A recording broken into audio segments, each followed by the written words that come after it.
Hey everyone, it is Monday. I just completed my third in a row FSBO uh, listing appointment. The seller was very gracious. His condo is beautiful, 2 stories, 3 beds, 2.5 baths. And my primary mission, besides getting to know him, introducing myself, and etc., was to see why he's so higher, why he's so much well priced above the other listings in his condo unit. He has one, 2 doors down. That's $200,000 less. That's been struggling for, I want to say, the better part of a year. It's actually been on the market for 400 days. So I spoke to him. I see why his condo is well valued, but he's understanding that he needs to know the price because I've asked him, have you in any activity? Have you gotten any calls from buyers or just agents? He said just agents. I said, all right, I see. I said, well, I'm going to visit your next door, 2 doors down neighbor who's been on the market for over a year. Would you like to come with me? He said, no, my knees are not working. Well, thank you so much for your time. I was there like 30 minutes. And I said, yeah, so I'll come back tomorrow. I'll give you a call with my price assessment. And if the numbers make sense, we can do the paperwork. Because it was more of a preview appointment, but I did print everything out. I had everything ready for him to sign. But, I just couldn't tell the difference as to why the prices were what they were for his and, his neighbor. I mean, Frisbee's often overpriced their properties. But, just to get a sense. So the agent, I called, get a showing request, gave me the combination to the lockbox eventually. And the differences are a little bit dramatic. So the FSBO that I saw had heated, tile floors, like not even tile. I forget the type of material it was, but they're heated. They can come up to like almost 70 degrees. The next door neighbor plank vinyl, and it was warping. The FSBO 2-story condo, like I said, 3 bedrooms, 2 baths. The next 2 doors down, it was 1 story, 2 bedrooms, 1 bath. Nice layout, but still, the FSBO has 3 balconies. Two one above the other, one on the side of the property because it's an end unit. This one only had one, so the differences were kind of dramatic. Also, it just felt more enclosed in that competitor's listing. So I see why they're priced where they are. I also see, why they're not selling. It's not enough marketing. However, there is a high HOA. It's well over $1,000 a month. When you bought the property, I think it was like 8 years ago, it was around $600 a month. So it's gone up, $80 a month every year on average. But I'm going to do some more work in the comps. I did do a CMA, but I was just really confused because I'm very hesitant to price a condo. I've done more single family homes. This might be just me being in my head about it. So, but I told him I'd give him a call tomorrow. I'm going to do the work tonight. In fact, I'm going to do the work when I get home. My wife and son have skating lessons, so it'll be empty. And I really think I'm going to get this listing if we can put the chums on price. He's currently listed at $875. Considering that there's $1,000, well over $1,000 in HOA, those things he has to consider. But he has a beautifully well-designed condo. I'm thinking somewhere towards 800.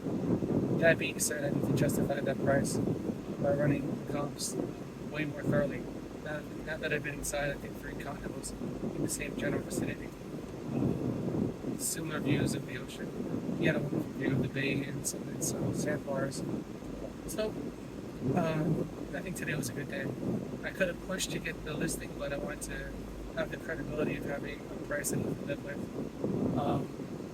But he seems like he's ready to sell. He wants to move close to his grandkids. They're about 45, 50 miles away towards Central Florida, here in the Lakeland area. And I want to run the comps to make sure I can do a great job by him. And another blessing for me, it's fairly close. It's like about a 15-minute drive from my home. I can possibly do a lot of open houses in a row. And I asked him specifically, let's say we go on the market in December or November. He's in December, so we'll just putting it out there. I just want to run all the documents first, the HOA. But let's say we go on the market November 1st, and we get an offer November 2nd that you accept November 3rd, really, really quickly. Is that the worst thing in the world that could happen to you? He said, I don't know, because I'd have to, I'm planning to live with my son afterwards. I'd like at least 30 days. I said, it's like more than 30 days to close and get out the property. He said, ideally, yes. I think I would like 45, maybe 6 months, maybe 60 days. I said, great, let's talk about that. Let's talk about, those things, because I'm going to tell you a price that's going to get it to sell. Not a price where we're giving it away. A price where we can expect to get multiple offers. That's, I promise you, that's my goal all the time. And like I said, if we're in that situation, is that the worst thing in the world? And I described the situation for a house I sold in February where, I got the listing. It was also for sale by owner, and within 10 days, we had, I think, 3 offers. And she was like, "Oh my God, like which one the earliest?" I said, "They all have the same date. They all have that stuff." But she was actually overwhelmed by the fact that she was trying to sell it for a month, and I got it sold in 10 days. It was kind of funny.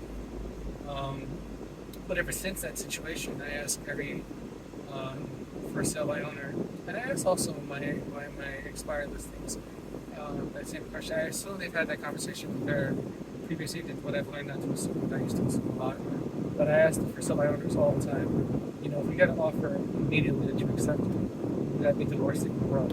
That's happened to me so many times. I had a son unprepared to move immediately because he was trying to sell for months. Maybe they gave him hope that the home would sell.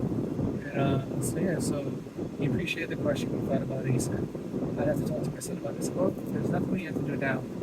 First things first, I need to find a price what's going to cause your home to sell, within 30 to 60 days. And I'm going to do some research now with your neighbors. I've been to 2 other condos in the area that are equally sized, equally situated. But I want to basically give you a price that I believe I can stand behind, that the market will appreciate. He said, all right, I appreciate that. And I said, I'll call you tomorrow, if it makes sense. Tomorrow afternoon, I'll be here and we'll sign the paperwork. He said, that's perfect with me. So that's where we're at now. So I feel like I did a good job. I set the expectation and I put no pressure on the individual. And I think he appreciated that. I would have loved to walk away with everything signed, but sometimes it's better not to. I don't know, have many situations where it's not in this situation, but I think I got it. So I'm hoping they're going to eat crow tomorrow, but I'm excited. Alright, so ideally we're going to price this somewhere north of 800. I got to do research. And it's Christian. I had a good listing presentation, and I think tomorrow I have another signature.